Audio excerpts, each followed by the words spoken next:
Welcome to Atlantic Cape Community College's presentation of What is a watershed and why is it important to me? What's a watershed? A watershed is the area of land that drains into a body of water, such as a river, lake, stream, or bay. It is separated from other watersheds by high points in the area, such as hills or slopes. It includes not only the waterway itself, but also the entire land area that drains to it. For example, the watershed of a lake would include not only the streams entering that lake, but also the land area that drains into those streams and eventually the lake. Drainage basins generally refer to large watersheds that encompass the watersheds of many smaller rivers and streams.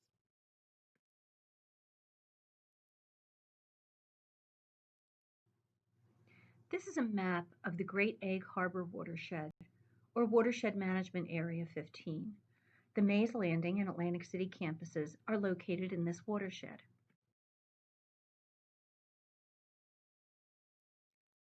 This is a map of the Cape May watershed, or Watershed Management Area 16. The Cape May campus is located in this watershed.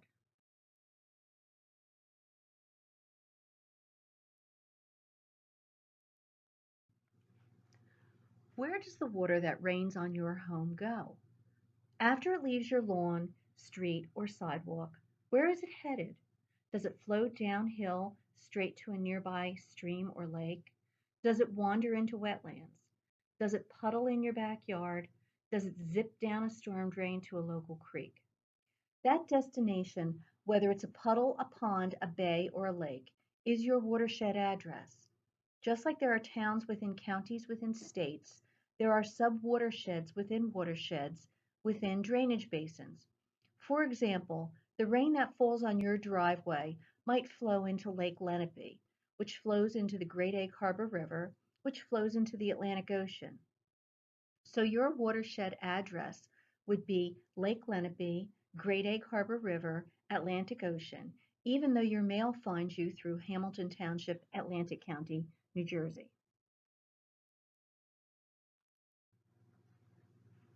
What is the water cycle? For millions of years, water has been constantly recycled and reused. When it rains, the rainwater flows over land into waterways or is absorbed by the ground or plants. Water evaporates from land and water bodies, becoming water vapor in the atmosphere.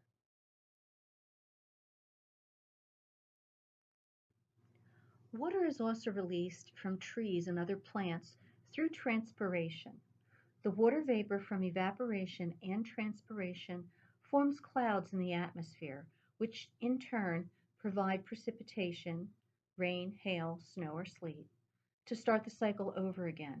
This process of water recycling, known as the water cycle, repeats itself continuously.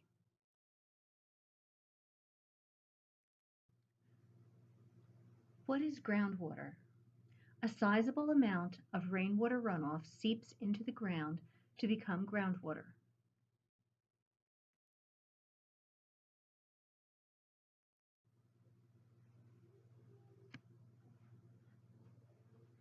Groundwater moves into water-filled layers of porous geological formations called aquifers.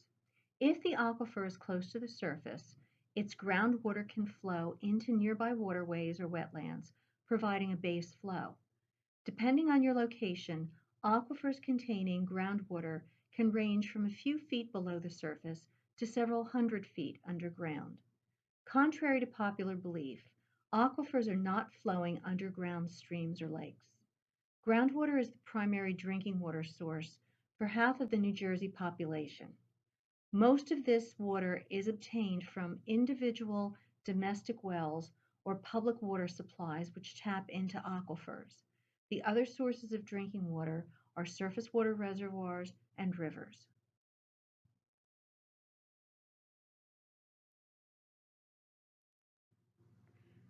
How does urbanization change a watershed? Urbanization or development has a great effect on local water resources. It changes how water flows in the watershed and what flows in the water. Both surface and groundwater flow are changed. As a watershed becomes developed, trees, shrubs, and other plants are replaced with impervious surfaces, such as roads, rooftops, parking lots, and other hard surfaces that do not allow stormwater to soak into the ground.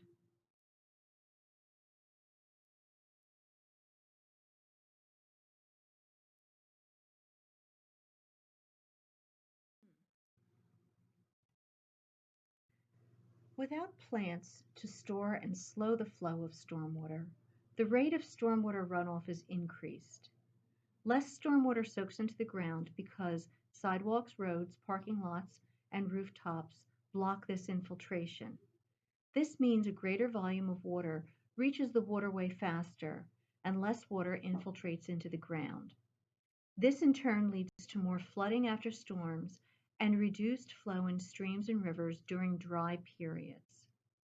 The reduced amount of infiltrating water can lower groundwater levels, which in turn can stress local waterways that depend on steadier flows of water. In the stream, more erosion of stream banks and scouring of channels will occur due to volume increase. This in turn degrades habitat for plant and animal life that depend on clean water. Sediment from eroded stream banks clogs the gills of fish and blocks light needed for plants. The sediment settles to fill in stream channels, lakes, and reservoirs. This also increases flooding and the need for dredging to clear streams or lakes for boating. In addition to the high flows caused by urbanization, the increased runoff also contains increased contaminants. These include litter, cigarette butts, and other debris from sidewalks and streets, motor oil poured into storm drains, heavy metals from brake linings, settled air pollution from car exhaust, and pesticides and fertilizers from lawn care. These contaminants reach local waterways quickly after a storm.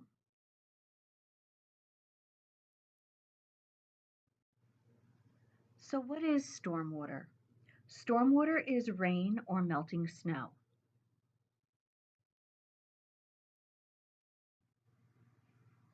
Then, what is stormwater pollution? Whether you call it stormwater pollution, polluted runoff, people pollution, watershed pollution, or non point source pollution, it all boils down to the same problem. As stormwater travels across lawns, parking lots, gardens, roofs, and roadways, it picks up pollutants. Stormwater then washes these pollutants into storm drains and directly into lakes, rivers, and the ocean.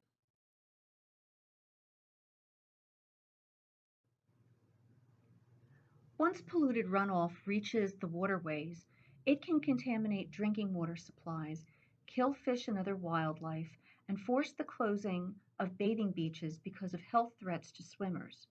Human activity is largely responsible for the stormwater pollution. Everything that we put on the ground or into the storm drain can end up in our water. Each of us has a responsibility to make sure these contaminants stay out of our water. Whether we have clean water is up to you. But there is good news. You have the power to stop your contribution to stormwater pollution and keep your environment clean. Simple changes can make a tremendous difference. Here are just a few ways you can help.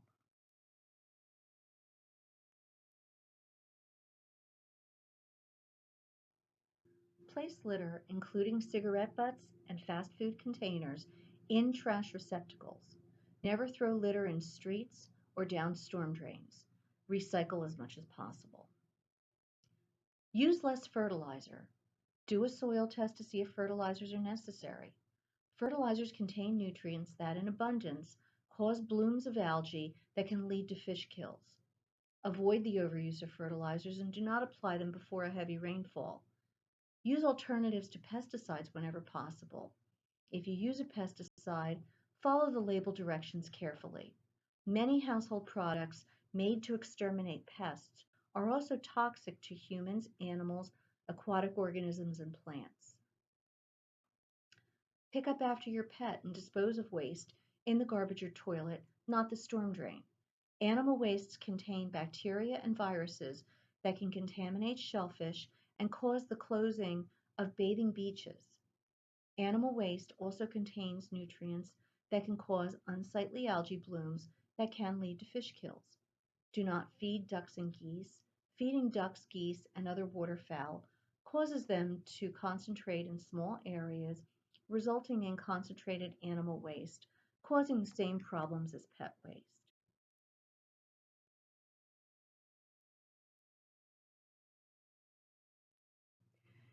Dispose of household hazardous waste properly. Do not pour household hazardous products down any drain or toilet. Do not discard with regular household trash. Use natural and less toxic alternatives whenever possible. Contact your county solid waste management office for information regarding household hazardous waste collection in your area. Many common household products, such as paint thinners, mothballs, drain and oven cleaners, just to name a few, contain toxic ingredients. When improperly used or improperly discarded, these products are a threat to public health and the environment. Recycle all used motor oil. Do not dump used motor oil down storm drains or on the ground. Take used motor oil to a local public or private recycling center. Used motor oil contains toxic chemicals that are harmful to animals, humans, and fish. Wash your car only when necessary. Consider using a commercial car wash. Like fertilizers, many car detergents contain phosphate. If you wash your car at home, use a non-phosphate detergent and do it on your lawn.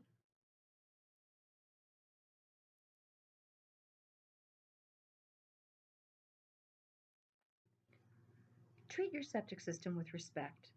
Avoid adding unnecessary grease, household hazardous products, and solids to your septic system. Conserve water. Inspect your tank annually and pump it out every 3 to 5 years depending on its use. An improperly working septic system can contaminate groundwater and create a public health problem. Use marine sanitation devices and pump out facilities when boating. Observe no discharge zones. Dumping boat sewage overboard introduces bacteria and viruses into the water. Your everyday activities can affect your water. You can help reduce the amount of pollution in our water. Just being concerned about the environment is not enough. Now you can help improve it. Thank you for watching our presentation. If you'd like any more information about watershed management, you can contact the New Jersey Department of Environmental Protection's Watershed Management Division at area code 609-292-2113 or Mary Simpson, the Atlantic Cape Compliance Officer at area code 609-343-5112. Thank you.